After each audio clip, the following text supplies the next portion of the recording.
Hello everyone and welcome back guys to a brand new video where today we're here on Gran Turismo 7. Yes, it's been a little while since I jumped into the sim, but I thought we may as well get back into it. iRacing seems to have pretty much been bored of me at this point because I just seem to get wrecked in every single race I come across. So I thought, let's get back into GT7. Daily Race C, Group 3 cars, effectively GT3 cars, here for, I think it's 16 laps around Laguna, Seca. Yeah, something a bit different. Of course, if you do enjoy, please do make sure you leave a like, get yourself subscribed as well for more GT7 related content. I've picked the Subaru WRX. It's not a particularly good car for this track, I don't think, but it's a car I already own, as pretty much everyone else is going to be in the Porsche 911 GT3. I've got exactly zero expectations as to what we might be able to achieve in this race, but I want to have good fun with it and see where we can try and cross the line there. It's already losing people due to connection, so not too sure what's going on there. But yeah, let's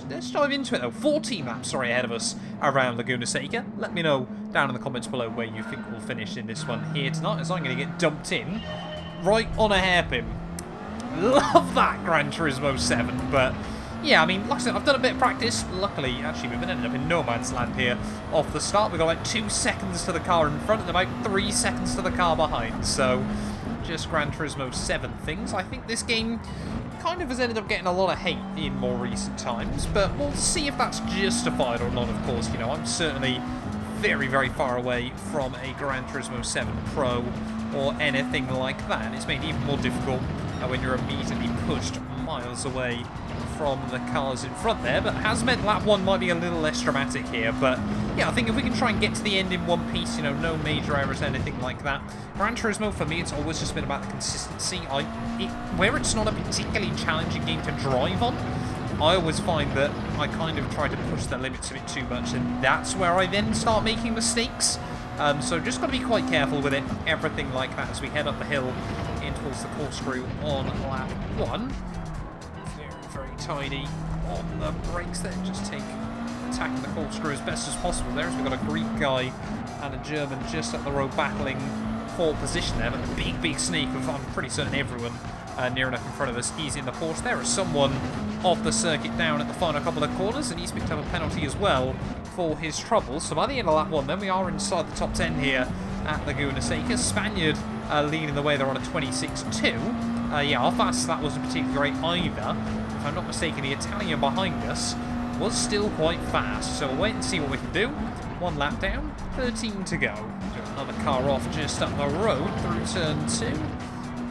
Just try and close in a little bit more on the German. Yeah, it's still the German and the Greek guy going hammer and tong here, but tyre wear as well, I think, is going to be quite an issue today. Tyre wear is set quite high in this race. I think you've got to use both the mediums and the hard, so I think we can get these tyres to about the end of lap 5 and then go past to the end. That will probably be the strategy to try and incorporate today. It's another car off down through the kinks, so I think this is how we're going to try and pick up places today, just by keeping it clean and tidy as these two go side by side once again. German will just about slot through, but it's battling hard with each other. Are we going to get 2 for the price of 1 off the corner? German there still on the inside. We'll try and look it up around the outside of him. I'll have the inside for the next corner, and there we go, 2 for the price of 1 off the exit of the corkscrew there. Don't often go for a cheeky little move like that, but we have absolutely pulled it off and then completely failed to get the car slowed down at the final corner there. German again trying to come back at me off the turn. I cannot remember what my look behind button is, but yeah, 24-2, only a second away actually from the race leader. I mean, consider all the battling we were doing. That's not too shabby as guys behind diving their way through the first corner. A little bit slow and steady through that first turn, but yeah, I'm at a P7 then of this race. Let's just keep our head down. There's going to be plenty more points available. We've got more yellow flags out. Someone else has had issues as well just up the road. Looks like it is another Spaniard there. Do tend to find a lot of them on Gran Turismo as we head up over the top of the hill once more. But yeah, no freebies this time for us, as these tyres are absolutely getting chewed to pieces. And I was very scared then for a moment that the car was going to take off over that curb. Still more cars going side by side though just up the road as we head down towards turn 4 there. Again, I'm pretty certain it is, I mean, it is just the Porsche Armada around this venue today, but closing in on our fellow Brit just a little bit more. It's going to try and leave it in 4th gear through the kink. I think that's certainly the way forward through there. But luckily, the Subaru might be absolutely destroying its tyres, but it still feels pretty stable on this rubber at the moment. So like I said, we'll try and get one extra lap out of them, try and go to the end of lap 5, and then we'll bolt on a set of hards. Porsche, I think, is generally pretty good as well on its tyres, as just following the line of the car in front through there, but make sure we keep it clean and tidy. Maybe the Porsche is slightly better on its rubber, you just don't know, but trying just to eliminate any errors at the moment. Gran Turismo 7 has always been a game where smoothness is absolutely key here. So now we're under a bit of pressure from the German behind, who's actually going to sneak his way to the inside there. Thought I defended the inside quite aggressively, but apparently not aggressively enough there. It's German down the inside through turn 1 and just cannot compete with the Porsche on the exit in the corner there. The inside of turn 1 and 2 kind of hugs you in quite nicely as we head through the next couple of turns, but there's still more battling going on in front. So I wonder if actually he's on a set of hard tyres. Oh, there we go.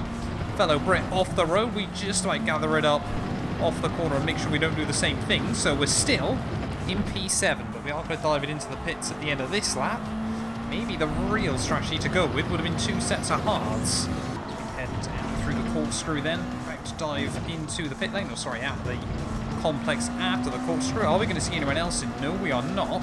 Got no idea when the pit lane's going to take over. There we go. So racing hards then we're going to put on, and then no fuel required to see us through to the checkered flag here. But it is a rather early stop to be making in this race. So like I said, I don't know whether everyone else is doing 2 sets of hard tyres to see them through, whether the hard tyres just last a whole lot longer. But this is what we're trying to learn on GT7, you know, little things like this.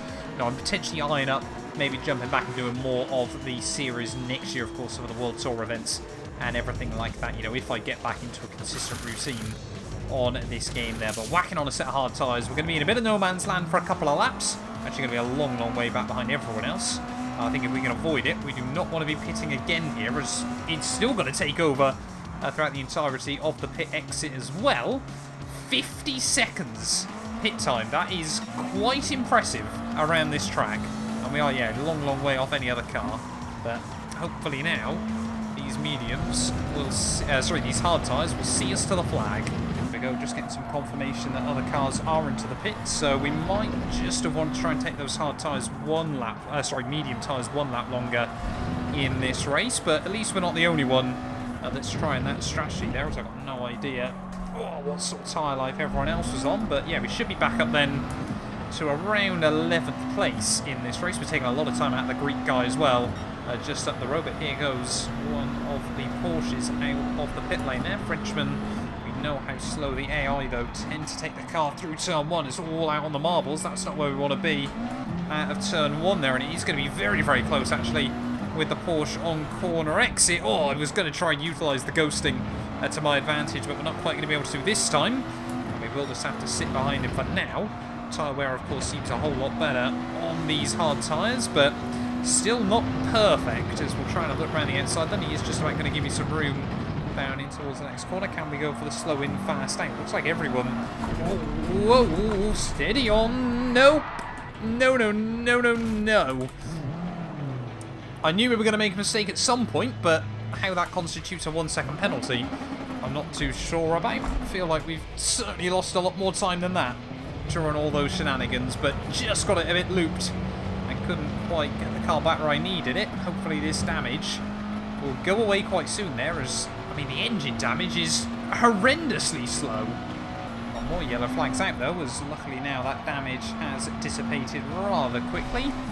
Too sure where else someone's had issues, but yeah, still down in last place then of this race after a promising start. Those mistakes will certainly cost you, so we've now got to try and pick up the pieces. And we're also, of course, going to have to deal with a slowdown. Like I said, I don't really know how that one seems fair, but it is what it is, I suppose. Now we're actually going to be coming out right alongside the Greek guy here, so we have lost a lot of time throughout all of those shenanigans. About 20 seconds when all is said and done, but we're not in last. We just about get around the outside of the Greek guy. We're back up to P12. Another car into the pits and another couple of cars into the pits at the end of the next lap. So we are still gaining a few spots here, and it's not all over just yet. 6 more laps to go of this race. Could see some cars, though, making a switch onto the mediums to the end, but yeah, safe to say I think that Porsche's got better tyre wear than the Subaru, but yeah, 2 cars just out in front of me. Let's see if we can still try and walk away with the top 10. So they're going side by side down the hill. Tiny bit of contact actually between the pair of them as one of them gets fired off into the gravel. Don't make the same mistake, Matt. As, yeah, there we go. No love lost between the Ferrari and the Porsche there, as I'm all over the road apparently again in this race. But yeah, these hard tyres I think should just about see us through to the finish, but it is going to be rather difficult to try and drag them that far. But I want to try and get back into the top 10 here. I want a top 10. That's the goal. Oh, someone's gone. We're up into P10 then of this race, so no idea what's happened there, but we've actually got a bit of a 3-car scrap starting to form there. I'm trapped in a German sandwich lay on in this race. 3 and a bit laps to go here as the German behind is a whole lot faster than the German in front, and I'm sort of sat somewhere in the middle in terms of pace. Not too sure whether he's on mediums or hards. I know there are a couple of cars that tried to go the other way with strategy, but yeah, just like I said, trying to keep it on the island still at the moment, just focusing on trying to bring the car home in one piece. No, it's all about trying to eliminate those errors on Gran Turismo 7. That is the absolute key, because as we've seen, they can cost you so much time there. We could have been battling, probably at least with the Swiss driver up the road, maybe with that big gaggle in front of him, but still setting consistent lap times, as now we've actually got the car behind all over me, or into the back of me apparently, down at turn 1. Just defend our ground and park on the exit, as now he's going to try and get the run off the corner, given the space on the inside. And there he's the Ferrari driver, in fact, sorry, not Porsche, but maybe he's out for revenge as he attacks the curb there. Whoa, we're going to try and get the run off the corner. It's brilliant battling actually, with just 3 laps to go. Try and do the old up and under, but I think he's just got a bit too much grip at the moment. We'll try and use him to get up to the other German. Oh no! Other German's gone round down the hill there. Big error, so now we can try and apply some pressure again to the Ferrari here. I mean, he's managed to work his way past me, but then since then hasn't been particularly fast, although little mistakes like that are not going to do me any favours, so it is still just a race of trying to avoid making mistakes there. But could we see the Ferrari's tyres fall off late on in the day? Still 2 more laps to go, but I think we've had plenty of action so far in pretty much every 2-lap window you want to look at. Right in the final corner though, about to start the last lap of this race, and the Ferrari pulled away quite a bit early on in the lap, but I think now he might just be starting to struggle on those tyres. So are we going to be able to try and capitalise on the final lap of this race? They're still setting pretty consistent sort of low 24s, high 23s here, but he's just about trying to see if we can open up a move, and that is not going to do me any favours down at turn 1 there. Chronic understeer.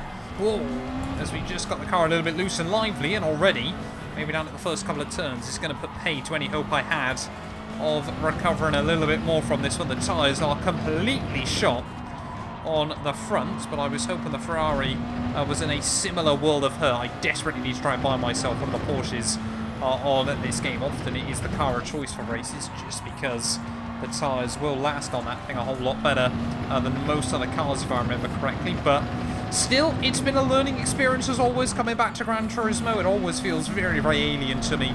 Like I said, it likes to lull myself into a false sense of security, but it is going to be the Spaniard that takes home the win ahead of a pair of Italians in P2 and P3 there. Maybe, I mean, I think we're the only Subaru in the lobby, but you know, I think obviously with a Ferrari in front of us, perhaps everyone in front of him is going to be Porsches. But round the final few corners of this race, to finish first you must finish. We're certainly not going to finish first tonight, but we are actually going to get to the flag as well. And a top 10, like I said, that was all I was really after at the start of this one. It really was just sort of almost testing that everything worked as I was hoping it would. But across the line, that's going to be the end then of our first race back on GT7. You can see, yeah, P2 actually in the F-Type, and then the Subaru, the Supra even, I should say, in at P7 as well. But plenty of Porsches up and down the field there. Less than a second, actually, separating our top 2 drivers come the checkered flag when all is said and done there. a sea of 911 RSRs behind us as well, though it's definitely still the car of choice. But we must be quite close to A license then, because we were in quite an A lobby, A license dominated lobby there. But thank you all so much for watching. If you have enjoyed, please do make sure you leave a like, get yourself subscribed as well, and we will return very, very soon with more GT7.